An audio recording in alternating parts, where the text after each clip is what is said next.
Hello everyone and welcome to our module on glucose. Let's start by talking about carbs or carbohydrates. So the word carbohydrate literally means a watered carbon, and that is because most carbohydrates have a chemical formula of some number of carbon molecules and then some number of H2O molecules. So for example, let's look at glucose. Glucose has a molecular formula C6H12O6. So you could think of this as 6 carbon molecules and 6 water molecules. The simplest carbohydrates are called monosaccharides, and there are three of them that are important for biochemistry: glucose, fructose, and galactose. All three of these monosaccharides have the same chemical formula, C6H12O6. What's different from one monosaccharide to the other is the spatial orientation of the molecules around each of the 6 carbons. So glucose, fructose, and galactose are all isomers of one another. They have the same chemical structure but different spatial orientation.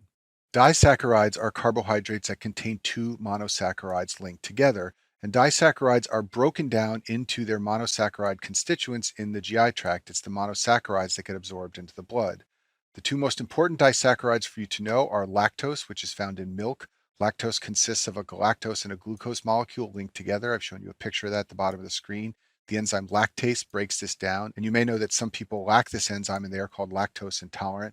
The other important disaccharide for you to know is sucrose, which is what's found in table sugar. It's the kind of sugar you put in your coffee at Starbucks, and it contains fructose, and the enzyme sucrase in the GI tract breaks this down into the monosaccharides.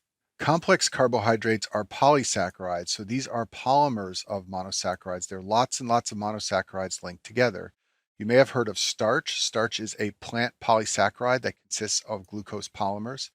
Glycogen is an animal polysaccharide. It is also glucose polymers, but these are oriented such that the human body can break them down into glucose when they need energy. And then you may have heard of cellulose. This is a plant polysaccharide of glucose molecules, but it has different bonds from starch and it cannot be broken down by animals. So when we say that people need to have fiber in their diet, we're often talking about cellulose because it's not broken down in the human GI tract. It adds bulk to our stool and improves bowel function. And for many elderly patients with constipation, you will recommend fiber in their diet. And what you are recommending is these cellulose molecules that cannot be broken down in the GI tract. So just to reiterate what I said before, all complex carbohydrates or disaccharides are broken down into either glucose, fructose, or galactose, and these are the energy sources for the body. We'll talk about fructose and galactose in another module, but glucose is far and away the most important carbohydrate to the body, and that's because it can be used for so many different things. And we're going to have separate modules on all the ways the body uses glucose. So we will talk about using glucose for anaerobic metabolism in the glycolysis module. We'll talk about how it can enter the tricarboxylic acid cycle. It can also be directed to the HMP shunt, which is how we get the ribonucleic acids we need for DNA and RNA. It's also how we get a very important molecule called NADPH. Glucose can be used to make fatty acids, and it can also be converted into glycogen. The different tissues and organs of the body use glucose differently. The liver has some of the most varied use of glucose. It can use it for the TCA cycle to generate ATP. It can also store glucose as glycogen. The brain makes constant use of glucose for the tricarboxylic acid cycle to generate ATP. The brain has very little glycogen storage, and therefore the rest of the body will often work very hard to supply the brain with a constant source of glucose. Muscle and heart tissue use glucose for the tricarboxylic acid cycle to generate ATP.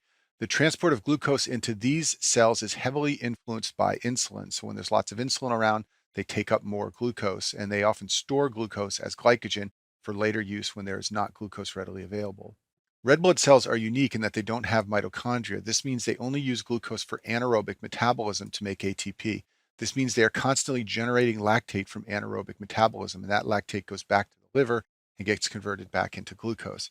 Red blood cells also use some glucose for the HMP shunt to generate NADPH.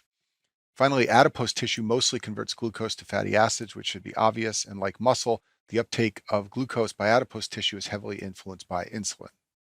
There are two general ways by which glucose enters cells in the body for metabolism. The way that the vast majority of cells take up glucose is through sodium-independent entry. This is a type of entry that does not require sodium co-transport.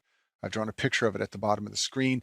There's a high level of glucose outside the cell, a low level inside, and there is a transporter that pulls in glucose down its concentration gradient. 14 different transporters like this have been described, and they're all named GLUT1 to GLUT14 depending on where they are found. And it varies by tissue. So for example, GLUT1 is found in red blood cells, GLUT14 is found in other cells. The second type of glucose entry into cell, which is less common, is called sodium-dependent entry. This is used when glucose needs to be absorbed from a low to a high concentration. There are two important places where this takes place. The first is in the intestinal epithelium, and the second is in the renal tubules. Here's a depiction of how glucose is absorbed by intestinal epithelial cells. So in the GI lumen, you have a relatively low concentration of glucose compared to inside the cells where it is relatively high. Therefore, in order to absorb glucose, the cell will couple that absorption to sodium. There's a transporter called SGL1, which will pull in a glucose molecule along with two molecules of sodium. Inside the cell, the concentration of glucose is relatively high compared to the interstitium or the blood, where it's relatively low. So therefore, one of those GLUT transporters that does not require sodium can work on the other side of the cell and allow glucose to leave the cell, going down its concentration gradient like I've shown here. The sodium is then pumped out using ATP to create a high concentration of sodium outside the cell, which can then be used to drive more uptake of glucose. This is a picture of a proximal tubule cell. I also show this picture in some of the renal modules. So the concentration of glucose in the lumen of the nephron is relatively low, and it's relatively high inside the proximal tubule cells. So therefore, glucose uptake is coupled to sodium in order to pull it out of the urine. Once it's inside the cell, the concentration gets high relative to the interstitium of blood, so the glucose can leave in a sodium independent manner out into the interstitium of blood. And in order to keep this whole system working, you need ATP pumping sodium out of the cell. Finally, let me finish by mentioning a few specifics about some of the GLUT transporters. Remember, these are the glucose transporters that do not require sodium co-transport. So GLUT1 is an insulin independent transporter. So it will take up glucose when the glucose concentration is high, and it will take up less when the glucose concentration is low, but it's not influenced by the hormone insulin. And you can find this in the brain and in red blood cells. They basically take up glucose whenever they have the opportunity.